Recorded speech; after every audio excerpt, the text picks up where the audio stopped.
एक छोटे से गांव में एक किसान रहता था। उसका नाम था रामलाल। गांव का नाम था सुखनगर, एक ऐसा स्थान जहां हर तरफ हरियाली थी।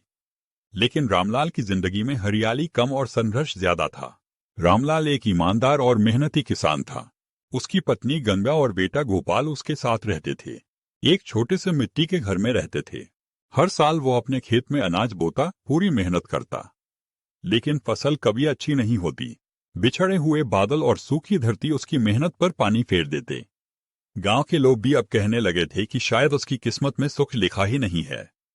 रामलाल, तुम कितनी भी मेहनत कर लो, पर जब तक किस्मत साथ न दे, फसल उगेगी नहीं। पर रामलाल ने कभी हार मानना नहीं सीखा था। वो हर बार नए विश्वास के साथ अपने खेत में काम करता। रामलाल अक्सर यही कहता था, पर इस बार हालात और भी बुरे थे। सारी जमा पूंजी फसल में लगा देने के बाद भी उसका खेत सूखा पड़ा था। गोपाल ने मासूमियत से पूछा, बाबा, क्या इस बार भी हम भूखे रहेंगे? रामलाल ने उसके सिर पर प्यार से हाथ फेरते हुए कहा, नहीं बेटा, मेहनत कभी बेकार नहीं जाती। दिन बीतते गए। खेत की मिट्टी दरारों से भर गई। रामलाल की आंखों में चिंता और गहराती गई। फिर एक दिन, जब उम्मीद की किरणें भी मध्यम पड़ने लगी थी, उसने कुछ अलग करने का फैसला किया। रामलाल ने गांव के पुराने शिव मंदिर में जाकर भगवान से प्रार्थना की। वो घंटों तक प्रार्थना करता रहा। उसकी आंखों में आंसू थे, पर दिल में उम्मीद अभी भी जिंदा थी। वापसी के रास्ते में अचानक उसकी नजर एक साधु पर पड़ी। साधु महाराज एक पीपल के पेड़ के नीचे ध्यान लगाए बैठे थे। उनका चेहरा तेजस्वी था, जैसे वर्षों की तपस्या ने उन्हें दिव्यता प्रदान की हो। साधु ने रामलाल को देखा और कहा, वत्स, तुम इतने व्याकुल क्यों हो? रामलाल ने अपना हाल साधु को बताया। उसने कहा कि वह मेहनत तो करता है, लेकिन किस्मत उसका साथ नहीं देती। साधु महाराज मुस्कुराए। उन्होंने अपनी पोटली से एक चमकीला बीज निकाला और रामलाल को दिया। साधु ने कहा, यह कोई साधारण बीज नहीं है। अपने खेत में बो और सच्चे मन से देखभाल करो। ये बीज तुम्हारी मेहनत का असली फल देगा। रामलाल ने साधु को प्रणाम किया और बीज को संभालकर घर ले आया। वो नहीं जानता था कि यह बीज उसकी किस्मत बदलने वाला है। अब सवाल ये था, क्या सच में ये बीज चमत्कारी था? उसकी आंखों में उम्मीद की चमक थी। गंगा, राम, ये बीज कहाँ से लाए हो? गंगा, राम, ये बीज कहाँ से लाए हो? रामलाल, ये साधु महाराज ने दिया है। उन्होंने कहा कि अगर इसे सच्चे मन से बोया और इसकी देखभाल की जाए, तो ये हमें हमारी मेहनत का असली फल देगा। गंगा को ये सुनकर थोड़ा संदेह हुआ, लेकिन गोपाल के चेहरे पर उम्मीद की किरण झलक रही थी। इसी दिन रामलाल सूरज निकलने से पहले ही खेत में पहुंच गया।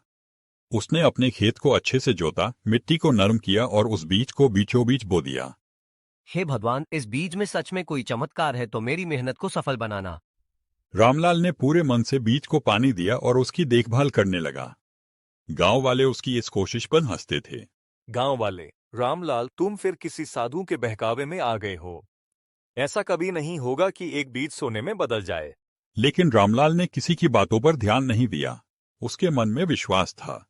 रोज सुबह सूरज की पहली किरण के साथ खेत जाता, पौधे को पानी देता और उसकी जड़ों को सहलाता। और फिर एक दिन चमत्कार हुआ। उस जगह जहां बीज बोया गया था, वहां से एक नन्हा सा पौधा उगा। यह कोई साधारण पौधा नहीं था। उसकी पत्तियां हरी नहीं, बल्कि हल्की सुनहरी आभा लिए हुए थी, जैसे उन पर सूरज की किरणें खुद बसी हो।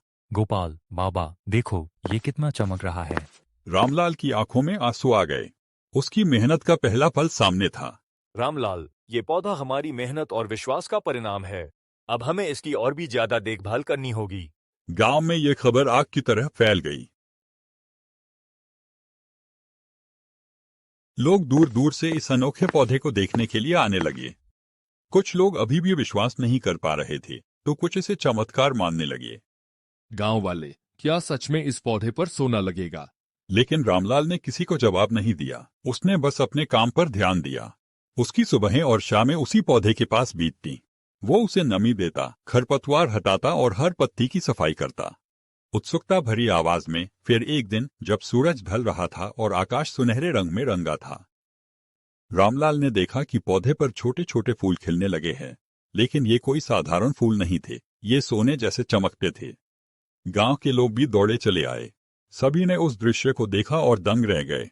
गांव वाले, ये तो सच में चमत्कार है। लेकिन ये तो सिर्फ शुरुआत थी। आगे क्या होने वाला था, ये तो किसी ने भी नहीं सोचा था। हर कोई आंखें फाड़े चमकते फूलों को निहारता और हैरान रह जाता। क्या तुमने कभी ऐसा पौधा देखा है? सोने के फूल तो किसी स्वर्ग की बगिया जैसा लगता है।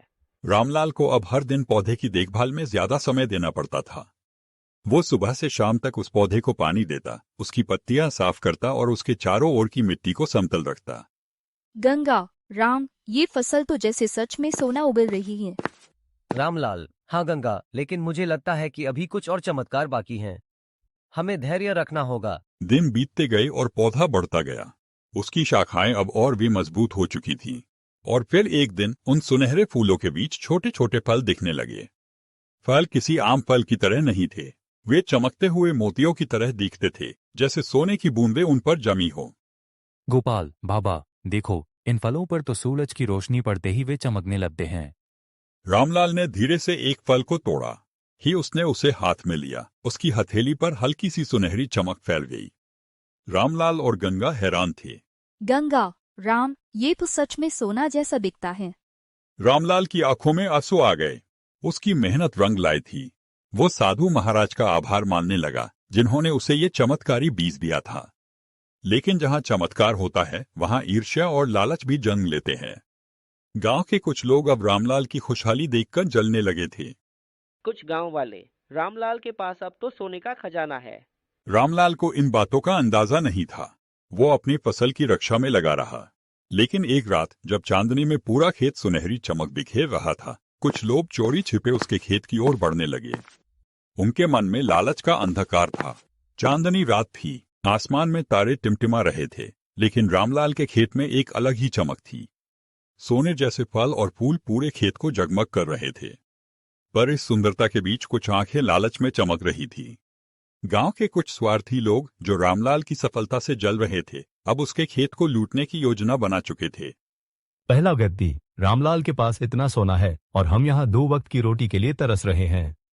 दूसरा व्यक्ति, अगर हम कुछ फल तोड़ लें तो हमारा भी भाग्य चमक जाएगा। रात के सन्नाटे में वे दबे पांव रामलाल के खेत की ओर बढ़े। हर कदम पर उनके दिल की धड़कनें तेज हो रही थीं, लेकिन लालच ने उनके डर को दबा दिया था। खेत के पास पहुंचते ही उन्होंने इधर उधर देखा। चारों ओर सन्नाटा था। जैसे ही पहला व्यक्ति आगे बढ़ा और उसने पेड़ की ओर हाथ बढ़ाया, कुछ अजीब हुआ। पेड़ की चमक अचानक तेज हो गई। ऐसा लगा जैसे उसकी पत्तियां फुसफुसा रही हो। पहला व्यक्ति डरते हुए, ये क्या हो रहा है? लेकिन लालच के अंधे लोग रुके नहीं। उन्होंने जैसे ही एक फल को तोड़ने की कोशिश की, तभी पेड़ की शाखाएं जोर जोर से हिलने लगीं। एक अजीब सी आवाज गूंज उठी, मानो खेत खुद अपनी रक्षा कर रहा हो। हवा में सरसराहट हुई और देखते ही देखते उन लोगों ने महसूस किया कि उनकी हथेलियां जल रही है। सोने जैसे फल अब अंगारे बन चुके थे। वे दर्द से चीख उठे और भाग खड़े हुए। अगली सुबह जब रामलाल खेत पहुंचा तो उसे टूटी हुई टहनियां और जले हुए पत्ते दिखे। उसे तुरंत समझ आ गया कि किसी ने लालच में आकर उसकी फसल को चुराने की कोशिश की थी। रामलाल, लालच इंसान की सबसे बड़ी कमजोरी है, पर सच्चाई और मेहनत की हमेशा जीत होती है। रामलाल ने खेत की देखभाल पहले से भी ज्यादा ध्यान से करनी शुरू कर दी। वो जानता था कि उसकी फसल केवल सोना नहीं, बल्कि उसकी मेहनत का प्रतीक है। गांव में भी यह बात फैल गई कि रामलाल की फसल किसी चमत्कार से कम नहीं थी। लोग अब उससे प्रेरणा लेने लगे। गांव वाले, रामलाल की तरह हमें भी मेहनत करनी चाहिए। किस्मत उन्हीं का साथ देती है जो मेहनत पर विश्वास रखते हैं। क्योंकि सोने की फसल की असली परीक्षा अभी बाकी थी। रामलाल की सोने की फसल की खबर अब सिर्फ गांव तक सीमित नहीं थी। धीरे धीरे यह बात आसपास के गांवों में भी फैल गई। हर कोई इस चमत्कारी फसल के बारे में जानना चाहता था। और फिर आखिरकार यह खबर राजा विक्रम सिंह तक भी पहुंच गई। राजा विक्रम सिंह, क्या एक किसान के खेत में सोने की फसल उगी है? ये कैसे संभव है? राजा को विश्वास नहीं हुआ। उन्होंने तुरंत अपने मंत्रियों को बुलाया और कहा, राजा, हम खुद इस किसान की फसल को देखने जाएंगे। अगर यह सच है तो हमें पता लगाना होगा कि ऐसा चमत्कार कैसे हुआ, और अगर यह कोई छलावा है तो किसान को इसकी सजा भी मिलेगी। अगले ही दिन राजा अपने सजे धजे रथ पर सवार होकर सैनिकों और मंत्रियों के साथ रामलाल के गांव की ओर रवाना हुए। गांव में इस खबर से हलचल मच गई। गांव वाले, अरे, राजा साहब खुद हमारे गांव आ रहे हैं। रामलाल को भी जब ये पता चला तो वो थोड़ा घबरा गया। उसके मन में सवाल उठ रहे थे। रामलाल, राजा मुझसे क्या पूछेंगे? क्या वे मुझ पर विश्वास करेंगे? लेकिन गंगा और गोपाल ने उसे ढांढस बंधाया। गंगा, राम, तुमने कुछ भी गलत नहीं किया। तुम्हारी मेहनत ने तुम्हें एक आशीर्वाद दिया है। डरने की कोई बात नहीं। राजा जैसे ही गांव पहुंचे, चारों ओर लोग इकट्ठा हो गए। खेत के किनारे राजा का रथ रुका और उन्होंने रामलाल को अपने सामने बुलाया। राजा, तो तुम ही हो रामलाल। बताओ, ये सोने की फसल कैसे होगी? रामलाल ने विनम्रता से राजा को पूरी बात बताई, कैसे साधु महाराज में उसे वो बीज दिया था और कैसे उसने पूरे विश्वास और मेहनत से उसकी देखभाल की थी। रामलाल, महाराज, ये सोना मेरी मेहनत का फल है। मैंने हर दिन इस पौधे की सेवा की है और इसे अपने परिवार की तरह पाला है। राजा ने खेत में खड़े होकर अपनी आंखों से चमचमाते सोने के फूल और फल देखे। वे दंग रह गए। राजा, ये तो सच में अद्भुत है। ऐसा चमत्कार मैंने पहले कभी नहीं देखा। राजा, रामलाल, क्या तुम इस सोने की फसल को बेचोगे?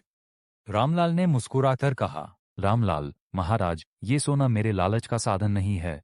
मैंने इसे अपनी मेहनत और विश्वास से पाया है। इसे बेचना मेरे लिए अपनी मेहनत को बेचना होगा। मैं इससे सिर्फ उतना ही लूंगा जितना मेरे परिवार की जरूरतें पूरी कर सके। बाकी मैं गांव के भले के लिए समर्पित कर दूंगा। राजा रामलाल की बात सुनकर बहुत प्रसन्न हुए। उन्होंने उसकी ईमानदारी और निस्वार्थता की सराहना की।